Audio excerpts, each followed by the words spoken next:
au cœur de la vie locale, à Aix-les-Bains, Chambéry et autour du lac du Bourget. Radio Grand Lac. La nature et vous, découvrir et s'émerveiller avec Sandrine sur Radio Grand Lac. Bonjour chers auditeurs, ravi de vous retrouver pour cette émission La nature et vous sur Radio Grand Lac. C'est un moment pour découvrir les bienfaits de la nature sur notre santé, ses mystères et ses interactions. Depuis la nuit des temps, la nature nous inspire et nous émerveille. Comment sommes-nous en interaction avec le vivant autour de nous ? Pour en parler, nous sommes aujourd'hui en direct avec Loïc Favant. Bonjour Loïc. Bonjour Sandrine, bonjour à tous. Et Loïc est à Paris, enfin en région parisienne plus exactement. Alors, avant de commencer notre émission directement avec Loïc, je vais faire un petit préambule et on va remonter le temps. Imaginez-vous les tout premiers végétaux qui peuplaient l'océan, ça date de plus d'1 milliard d'années. Les ancêtres des arbres, les fougères, datent de 400 millions d'années. Et les fleurs, entre 170 et 140 millions d'années, à peu près à l'époque des dinosaures. Alors vous imaginez bien que ce n'est pas seulement avec la force du vent que toute cette végétation va pouvoir se multiplier et se décimer. Et les premiers pollinisateurs seraient apparus il y a 280 millions d'années. Donc on sait bien que les végétaux nourrissent les insectes, les mammifères et nous, l'Homo sapiens. Et toute cette chaîne du vivant, elle est interdépendante. Et c'est un des maillons de la vie sur Terre. Elle façonne aussi nos paysages, la richesse de la biodiversité et la qualité des sols. Donc en fait, c'est vraiment des éléments hyper importants en fait. Et de voir, d'observer, de prendre conscience de toute cette construction et toute cette chaîne, elle a un élément important. C'est un insecte. Et cet insecte, il mesure entre 1 et 1,5 cm et il pèse entre 60 et 80 mg. Et vous savez, son bourdonnement a un effet sur les fleurs. Ça augmente en fait le nectar, la production de nectar de 20%. Il a un modèle de création d'habitat et d'organisation sociale assez incroyable qui inspire l'humain, justement. Et je pense que vous l'aurez tous deviné, on parle des abeilles. Et le plus vieux fossile d'abeilles qu'on ait pu retrouver date de 100 millions d'années. Donc vous voyez, nous allons aller dans le monde des abeilles.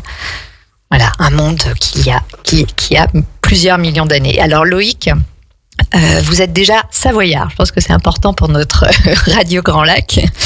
Et en fait, fier de l'être. Et vous avez plusieurs casquettes, dont une casquette qui est une casquette passion. Et en fait, vous vous nommez berger d'abeilles. Mais finalement, quand on écoute votre histoire, elle a ses origines quand même. Vous aviez un arrière-grand-père qui était apiculteur et votre rêve d'enfant, c'était d'être berger. Donc c'est vraiment l'envie de rassembler, de prendre soin, de guider. Et bon, vous venez du monde de l'entreprise, de la finance, du management, et puis à l'âge de 40-45 ans, il y a eu une grande remise en question et vous aviez vraiment envie de lier votre passion pour la montagne, votre passion pour le monde animal et végétal. Et vous vous êtes plongé dans la recherche de comprendre comment fonctionne justement le monde des abeilles. Et vous avez eu l'idée justement de ce monde des abeilles, son fonctionnement, et bien c'est un bel exemple justement pour la construction au niveau de nos sociétés et aussi de nos organisations. Donc vous animez des conférences en entreprise, et puis vous êtes apiculteur, vous animez des conférences entre autres en entreprise pour ouvrir des pistes et des perspectives de solutions autour des modèles de prise de décision, de répartition des rôles et réaction en cas de crise. Alors Loïc, la toute première question que je pose à chacun de mes invités, que signifie pour vous la nature ?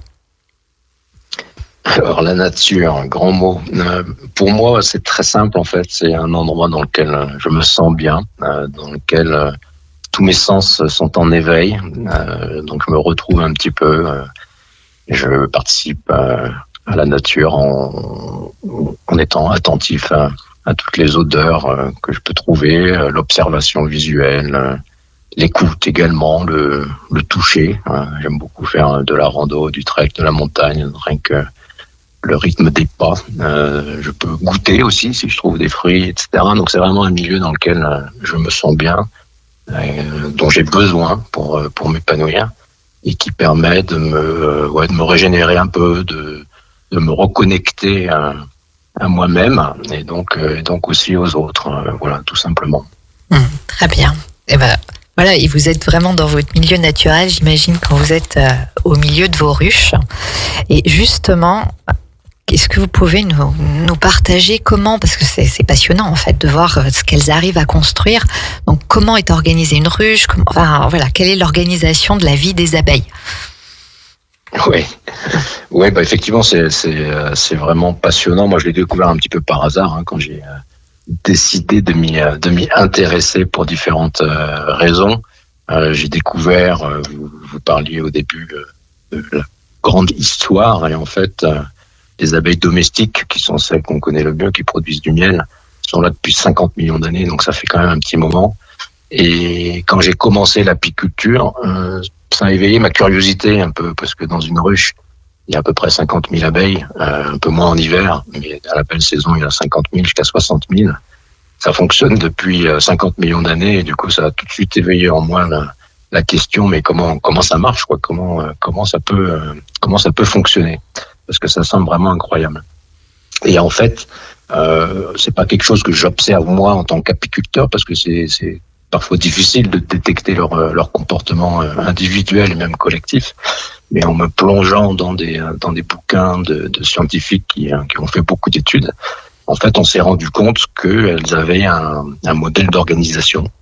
Donc c'est la première chose, c'est qu'elles se répartissent les rôles. Donc elles peuvent pas chacune à son niveau atteindre tous les objectifs. Du coup, elles se répartissent. Alors il y a des nettoyeuses qui prennent soin de l'hygiène à l'intérieur de la ruche pour éviter des virus.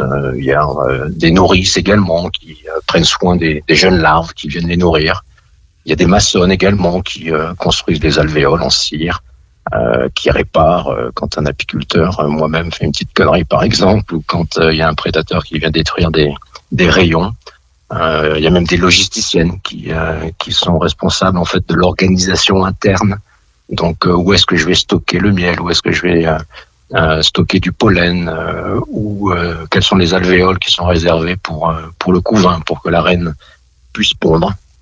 Il y a également des butineuses qui sont celles qu'on connaît le mieux, qui peuvent potentiellement nous piquer si on les attaque, et qui vont récolter le pollen pour la protéine, le nectar pour l'énergie et pour nourrir l'ensemble de la population. Donc c'est une organisation qui est incroyable et qui en plus peut se rapprocher un peu de nos sociétés, parce que les abeilles ne naissent pas et ne meurent pas dans le même rôle. C'est-à-dire qu'elles évoluent. Physiologiquement, elles évoluent. En termes d'expérience, elles évoluent. Et en fait, tous les rôles dont je viens parler sont bien ordonnés, et elles jouent chacun de ces rôles à peu près une semaine dans leur vie. Puisque toutes les ouvrières qui travaillent énormément ne vivent pas très longtemps, elles vivent à peu près un mois. D'où la nécessité de renouveler les populations à vitesse grand V. Et donc c'est le rôle de la reine qui, elle, va vivre beaucoup plus longtemps. Si elle est dans les bonnes conditions, elle peut vivre 4 ans, 5 ans. Et une fois qu'elle aura été fécondée par des faux bourdons, qui sont les mâles, elle va pouvoir pondre jusqu'à 2000 œufs par jour. Donc pour les matheux, ça veut dire qu'au cours de sa vie, elle aura pondu à peu près 1 milliard d'œufs. Elle aura donné naissance à 1 milliard d'abeilles. C'est pour ça que certains même comparent un peu la ruche à un organisme humain. Les abeilles étant les cellules qui se renouvellent. Donc il y en a qui meurent, il y en a qui naissent, et les unes prennent la succession des autres. Et ce qui est incroyable dans cette organisation, c'est qu'il n'y a pas de hiérarchie. Donc au contraire de nos modèles, la reine n'est pas toute puissante, elle est très importante parce que c'est elle qui renouvelle les générations. Mais s'il n'y a pas de nettoyeuse, la ruche peut s'éteindre parce que des maladies peuvent se propager. S'il n'y a pas de nourrice, les larves ne vont pas pouvoir se développer, etc., etc. Donc c'est vraiment une complémentarité et une articulation qui se fait au cours des saisons en fonction des besoins. Donc il y a certaines équipes qui grandissent, d'autres qui diminuent un petit peu en termes de population en fonction des besoins du moment. Donc il y a une composante d'organisation. Après, ce qui peut être intéressant aussi par rapport à la nature, c'est de se demander pourquoi elle s'organise comme ça. Alors là, on extrapole un petit peu. Moi, ma réponse, elle est assez simple en fait. Comme beaucoup d'êtres vivants, l'objectif, c'est le renouvellement, c'est la survie de l'espèce. Donc c'est un petit peu ce qui les gouverne. On pourrait dire que c'est un objectif commun qu'elles ont, même si ça n'est sans doute pas conscientisé au niveau individuel. Mais collectivement, elles ont cette intelligence de par la complémentarité de leur rôle. Donc organisation, dans le but d'atteindre un objectif. Mais tout ça, quand on est très nombreux et qu'il y a beaucoup d'équipes, il faut une certaine gouvernance aussi, dont on parle dans nos entreprises. Donc comment faire en sorte que les équipes communiquent bien entre elles. Comme je le disais, s'il y a des besoins ponctuels, par exemple, il y a énormément de floraison, donc il faut qu'il y ait un grand nombre de butineuses. Donc certaines ouvrières vont être capables d'accélérer un petit peu leur développement pour devenir butineuses en fin de vie, parce qu'il y a un gros besoin. Elles communiquent par des stimuli, donc c'est un petit peu complexe, mais en fait c'est des observations qu'elles font au niveau individuel, et après par des espèces d'algorithmes, elles sont amenées à prendre des décisions. Et elles ont également des modes de communication entre elles. Certains d'entre vous, certains des auditeurs ont peut-être entendu parler de la danse des abeilles. Et je sais que dans les pays de Savoie, il y a beaucoup d'apiculteurs amateurs. Et cette danse, en fait, c'est un moyen qu'elles ont de partager leurs ressentis, de partager les choses qu'elles observent, de manière à se mettre d'accord collectivement sur les actions à mener. Donc ça peut paraître un petit peu théorique comme ça, mais c'est juste incroyable ce moyen de communication et de prise de décision. On pourra peut-être en reparler un petit peu tout à l'heure. Et comment elles dansent en fait? Quel type de danse? Comment ça se passe? Parce qu'elles vont butiner, elles repèrent un endroit où il y aurait du nectar, du pollen. Et après, elles reviennent à la ruche. Comment elles informent? Comment ça se passe? Exactement. Donc la danse, en fait, c'est une espèce de frétillement qu'elles font à la surface des cadres. Et la manière dont ça se passe, par exemple, elles communiquent pas uniquement pour le nectar, elles peuvent communiquer lors d'un essaimage pour aller sélectionner un nouvel habitacle. Mais si on prend votre exemple du butinage, en fait, chaque butineuse a un moyen de mesurer en fait la qualité du nectar. Et quand je dis qualité du nectar, ça veut dire que toutes les fleurs n'ont pas des nectars de même qualité, et surtout en fonction de la température ambiante, du temps qu'il fait, le nectar peut être plus ou moins concentré en sucre. Et elle cherche l'énergie. Et donc l'énergie, tous les nectars, s'il est très dilué, il va pas apporter beaucoup d'énergie. S'il est très concentré, il va en apporter beaucoup. Donc elles ont la capacité de mesurer cette qualité-là. Et donc une fois qu'elles ont trouvé le matin, par exemple, elles partent en vol, chacune un petit peu au hasard, on les appelle les éclaireuses. Elles rentrent à la ruche et elles vont donner leur feedback en fait aux autres. Et en fait, plus elles vont danser longtemps, plus ça veut dire qu'elles sont satisfaites du lieu. C'est comme ça qu'elles communiquent. Et en plus de ça, l'orientation sur le cadre donne la direction de la source de nectar. Et en fait, comme elles observent chacune les danses des autres, en fait, c'est un modèle un peu statistique, un modèle de probabilité, c'est que plus la danse dure longtemps, plus elle est observable par les autres. Du coup, les autres vont aller étudier la source de nectar qui est indiquée par leur congénère. Mais en fait, ça leur donne ça donne la direction, mais donc les abeilles vont aller dans la direction où il y a cette source de nectar. Et après, c'est elles qui vont aller chercher exactement, plus précisément où ça se trouve, ou bien il y a l'éclaireuse qui part avec elles. Non, elles se débrouillent en fait, parce qu'elles donnent la direction et elles donnent en plus la distance. Donc 1 centimètre, c'est à peu près 100 mètres. Donc si elles dansent sur une ligne sur 2 centimètres de longueur, ça veut dire que c'est à peu près à 200 mètres. Et elles donnent la direction. Donc si elles dansent sur 10 centimètres, c'est à peu près 1 kilomètre. Et donc les autres vont voir. Ce sont d'autres éclaireuses au début qui vont voir, qui vont dire tiens, ma copine a trouvé un truc, je vais aller voir, je vais aller me faire ma propre opinion. Elle va tester, elle va rentrer, et si elle aime beaucoup aussi ce nectar, elle va effectuer la même danse. Et c'est comme ça qu'on se retrouve avec plusieurs dizaines d'éclaireuses qui dansent progressivement, toutes pour ce même site, puisque tous ceux qui sont mal notés, entre guillemets, les danses sont tellement courtes que personne ne les remarque. Et comme ça, après, l'ensemble des milliers de butineuses voient toutes ces éclaireuses qui dansent pour ces sources de nectar, et elles exécutent et elles y vont et elles font le taf d'aller faire des allers-retours pour collecter le nectar. Donc ça, c'est une prise de décision, voilà, de partage d'opinion et progressivement d'alignement. Mais ça veut dire qu'en fait, les abeilles ont cette notion c'est des matheuses, parce que quand on voit les alvéoles, comment c'est construit, c'est vraiment basé sur, j'allais dire presque au niveau mathématique, et elles peuvent donner la distance. Donc après, reste la question comment Exactement. Elles font pour mesurer. Donc ça, je ne sais pas s'il y a des recherches qui ont été faites là-dessus. Ça, je sais pas, je saurais pas dire. Il reste encore énormément de choses à découvrir, mais en fait, des chercheurs ont fait des tests avec des sources de sucre comme ça, qu'ils ont positionnées à différentes distances, différentes directions, avec des petites caméras à l'intérieur des ruches, et ils ont observé, ils ont fait une corrélation en fait entre la longueur de la danse, la distance sur laquelle elles dansent et le lieu. Et après, c'est un peu approximatif. Du coup, quand elles s'approchent du lieu, elles ont d'autres moyens de repérage qui sont des couleurs de fleurs qui vont les attirer. Oui, parce qu'elles repèrent les couleurs, en fait. Exactement. Elles repèrent le rouge, il y a des couleurs sur lesquelles elles sont plus sensibles. Elles sont plus sensibles, tout à fait. C'est pour ça qu'il y a même des associations parfois, parce que là, on parle uniquement des abeilles domestiques. Mais il y a 20 000 espèces d'abeilles dans le monde. Il y en a 850 en France. Et en fait, il y a des papillons qui sont pollinisateurs. Il y a des mouches également. Et on voit des associations de coévolution. En fait, il y a certaines fleurs qui sont plutôt associées à certains types de pollinisateurs.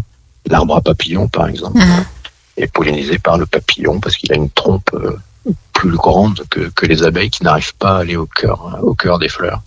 Donc on est en plein dans la coévolution. Donc voilà, c'était un peu la gouvernance, là j'avais parlé, pour revenir au principe de la ruche, donc l'organisation, l'objectif commun, la gouvernance, et puis après il y a aussi des notions de comportement individuel, alors qui est un petit peu plus délicate à aborder, parce que on n'a pas encore découvert qu'elles avaient une conscience. Mais elles ont une grosse différence de nous les humains, c'est qu'elles n'ont pas d'ego. Elles n'ont pas d'ego, donc elles réalisent vraiment leur rôle sans avoir forcément conscience de ce qu'elles arrivent à faire collectivement.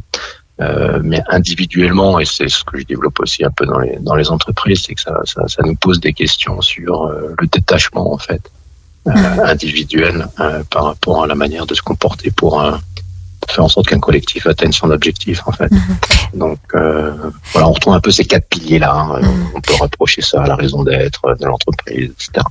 Après, la notion de conscience, c'est une notion très humaine, mais elles ont très certainement aussi une forme de conscience. Parce que quand on voit dans le vivant en général, il y a plein d'exemples de vivants. Je pense juste à la passiflore il y a des expériences pour montrer que, alors est-ce que on peut le nommer conscience, mais enfin donc si la plante là, j'imagine bien les abeilles aussi, la passiflore typiquement, et après on fera la pause. La passiflore, quand on a mesuré que quand elle va, au moment où elle va s'enrouler à quelque chose, parce que c'est comme ça qu'elle avance, les chercheurs ont déplacé le petit bout sur lequel elle allait s'enrouler de 5 cm. Et ils ont répété ça plusieurs fois. Au bout d'un temps, la passiflore, elle s'est dit, on va pas m'y prendre, mais elle s'est déjà déplacée de 5 cm. Donc là aussi, il y a déjà une notion aussi de distance, la capacité à évaluer la distance. Donc voilà, la conscience, et après ça reste assez large. Alors je vous propose qu'on se retrouve après une pause musicale et on ira plus au niveau des exemples. À tout de suite. La radio de l'identité locale à Aix-les-Bains et autour du lac du Bourget, Radio Grand Lac sur 92.1. La nature et vous, découvrir et s'émerveiller avec Sandrine sur Radio Grand Lac. Et voilà, on se retrouve en direct avec Loïc Favant qui a plusieurs casquettes, dont une qui est berger d'abeilles. Il est conférencier, apiculteur, et il anime des conférences auprès des entreprises de l'organisation, le modèle de l'organisation d'une ruche comme modèle d'organisation d'une entreprise. Et donc, nous venons d'écouter Balavoine. peut-être que vous avez reconnu la chanson Vivre ou survivre. Ça, je trouve que ça va très bien dans un monde où justement la grande question pour les abeilles, c'est comment vivre ou survivre quand il y a la main de l'intervention de l'homme, justement, parce que finalement, vous l'avez mentionné en première partie, les abeilles domestiquées, et comment vivent les abeilles justement si elles n'étaient pas domestiquées et s'il n'y avait pas l'intervention de l'homme. Moi, c'est une vraie question que je trouve fort passionnante, parce que l'homme intervient tellement dans la gestion de la nature que se passerait-il si l'homme n'intervenait pas dans la gestion d'une ruche? Loïc. Oui, grande question. C'est vrai que c'est, moi c'est une pratique que j'aime bien, moi, parce que mon modèle économique, si je puis dire, il ne repose pas sur la production de miel, ce qui me rend plus libre sur la manière de gérer mes ruches. Mais effectivement, si on revient un petit peu en arrière, l'environnement a énormément évolué, et un peu en mal, il faut le dire, pour différentes espèces, mais pour les abeilles en particulier. Il y a encore 50, 60 ans, je pense que ceux qui connaissent nos grands-parents, arrière-grands-parents, ils avaient quelques ruches au fond du jardin, ils allaient récolter 1 ou 2 fois par an, et puis c'était tout. Et les ruches étaient quasiment en autonomie, donc même si on les appelait déjà des abeilles domestiques, elles n'étaient pas réellement domestiquées. Elles n'avaient pas besoin, on pouvait trouver des essaims sauvages dans les forêts, dans la nature, qui vivaient plusieurs années sans aucune intervention humaine. Et maintenant, c'est devenu beaucoup plus compliqué. Je vais pas rentrer dans les causes, mais c'est toujours plus compliqué que ce qu'on dit. C'est toujours multicausal, mais il y a des causes biologiques avec des agents pathogènes qui viennent les fragiliser. Il y a des causes d'alimentation qui est de moins en moins diversifiée pour elles au niveau des fleurs et de moins en moins quantitative, des pratiques apicoles, etc., etc. Et du coup, c'est vrai que moi, j'ai participé pendant pas mal de temps au conservatoire de l'abeille noire, qui mené de bains de bêtes par Cléber Sylvestre dans la vallée des Bellevilles. Et en fait, qui se trouve en Savoie. Qui se trouve en Savoie, tout important. À fait. Voilà, exactement. Et l'objectif, il est un petit peu justement ça, de voir comment rendre leur autonomie aux abeilles. Alors c'est très ambitieux, mais il faut voir que l'apiculture a un petit peu les mêmes travers que d'autres travers en agriculture, c'est-à-dire qu'on a fait beaucoup de manipulations génétiques pour créer des souches, l'abeille Buckfast par exemple, qui soient plus faciles à mener sur nos ruchers, qui produisent plus, qui piquent potentiellement moins, etc., etc. Mais on se rend compte que c'est pas forcément celles qui sont les plus rustiques et les plus résistantes au changement. Et du coup, je trouve intéressant d'essayer de favoriser en fait la sélection naturelle des reines et des abeilles qui s'adaptent le mieux à leur environnement et au changement, pour qu'on ait moins à les assister. Parce que c'est vrai que c'est un peu une tendance de l'humain. Pendant des milliers d'années, on a coévolué avec la nature qui nous entoure et de plus en plus, on la domine. Et à force de la dominer, on se rend compte que on dépend d'elle, on la fragilise et que la nature, elle, a pas forcément besoin de nous. Donc c'est une grande question peut-être philosophique. Mais du coup, c'est intéressant de voir effectivement comment, en récoltant peu, puisque tout le miel qu'elle récolte, a priori, c'est pour qu'elle puisse se nourrir pendant l'année, c'est pour qu'elle puisse passer l'hiver. Donc si on leur laisse leur propre nourriture, elles vivent mieux. Il y a des études qui ont été faites que plutôt que de les nourrir avec du sirop de sucre, si on leur laisse leur propre miel, elles ont une durée de vie à peu près de 15 à 20% plus longue, ce qui est pas négligeable. Donc essayez de voir comme ça, d'observer celles qui s'en sortent le mieux, celles qui anticipent le mieux les changements de saison, et ne pas trop intervenir sur les plus faibles, de manière à laisser faire, et si elles doivent s'éteindre parce qu'elles ne sont pas suffisamment résistantes, elles s'éteignent. Mais du coup, de faire un peu d'élevage, donc ce groupe fait de l'élevage de reines noires, l'abeille noire, qui est l'abeille endémique de l'Europe de l'Ouest, avec des écotypes différents, un écotype montagne qui est très adapté à nos saisons rudes, qui sont capables de survivre un hiver à 2500 mètres d'altitude sous la neige. Ça, elles peuvent pas toutes le faire. Mais du coup, c'est intéressant d'aider ces souches-là à se développer. Donc on fait aussi de la sélection sur les mâles, de manière à ce que des mâles sélectionnés sur des critères aussi de résistance puissent aller féconder de jeunes reines vierges et ainsi augmenter le cheptel de ces souches-là. Et ce groupe vend également des reines dans la vallée pour essayer de les multiplier. C'est compliqué parce que c'est pas quelque chose qui est maîtrisé. On maîtrise pas la fécondation des reines. Elles vont se faire féconder dans des vols assez poétiques par des dizaines de mâles qui parcourent 10-15 kilomètres. Donc on peut pas limiter leur champ de vol. Donc c'est une maîtrise qui est assez aléatoire, mais c'est très intéressant. Et on arrive à observer que certaines colonies, justement, ont besoin de peu d'aide, même s'il y a quand même besoin, parce qu'il y a des virus, il y a le varroa, il y a des choses, il y a des impondérables quand même. C'est très difficile de les laisser en autonomie totale. Mais pourquoi pas ? Elles s'adaptent au frelon asiatique, donc sur les temps longs. Et là, j'entendais justement, je sais plus avec qui j'en discutais, des personnes qui avaient perdu des ruches à cause du frelon asiatique.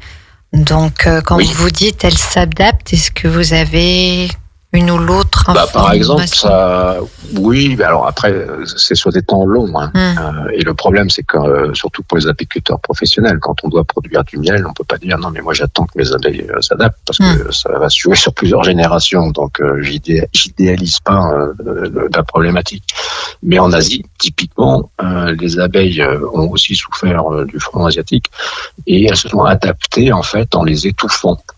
C'est-à-dire que les abeilles meurent au-dessus d'une certaine température et le frelon asiatique meurt à une température légèrement inférieure à celle des abeilles. Et en fait, elles les embobinent, elles les encerclent, elles actionnent leurs ailes pour créer de l'énergie et de la chaleur et elles les font littéralement griller. Voilà, donc il s'est établi une espèce d'adaptation. Après, en France, le meilleur moyen de lutte naturelle, je dirais, c'est de maintenir des ruches solides. Donc, plus la population est importante, plus elles sont à même de résister, parce qu'il peut y avoir certaines ponctions. Les frelons vont venir se nourrir, mais la masse fait que c'est pas dramatique pour la colonie. D'où parfois la nécessité de regrouper certaines colonies pour les rendre plus fortes, plutôt que essayer d'hiverner des ruches assez faibles. Donc on voit quand même que malgré tout, l'homme intervient. Oui, parce que c'est toujours pareil, c'est jamais blanc ou noir.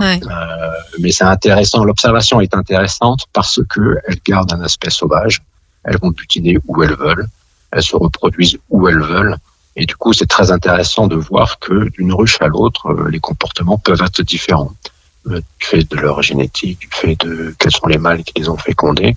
Et c'est intéressant de voir qu'on peut avoir certaines colonies qui sont vraiment résistantes avec une intervention minimum. C'est passionnant. Enfin, j'aurais encore vraiment énormément de questions parce que il y en a énormément à poser. Mais donc, si jamais les entreprises, ou d'autres personnes souhaiteraient vous rencontrer ou avoir des informations, comment on peut vous trouver ? J'ai un site qui est Happy Cultures, donc c'est un peu un Happy. Happy, HAPPYCULTURES, tout attaché. .net, voilà, où j'explique un petit peu ce que je fais. Donc j'en fais moins qu'avant parce que je suis en train d'observer une nouvelle direction pour mon expérience professionnelle, mais je continue à en faire comme ça à l'occasion parce que, comme vous disiez au début, c'est une activité plaisir. Et j'aime beaucoup échanger sur ces sujets et voir que ça peut émerveiller un peu. Ça change un petit peu nos quotidiens. Tout à fait. Loïc, donc c'est Loïc Favant. Loïc, c'était passionnant. Je vous remercie infiniment. Et chers auditeurs, merci de m'avoir accueilli. Avec grand plaisir, vraiment, c'était un plaisir. Chers auditeurs, vous pouvez retrouver à 17h45 Focus IA avec Coralie. C'est une émission mensuelle passionnante aussi. Et nous nous retrouvons très prochainement et je vous souhaite une belle journée. Au revoir. 24h/24, 7 jours sur 7, Radio Grand Lac, à Aix-les-Bains et autour du lac du Bourget, votre radio.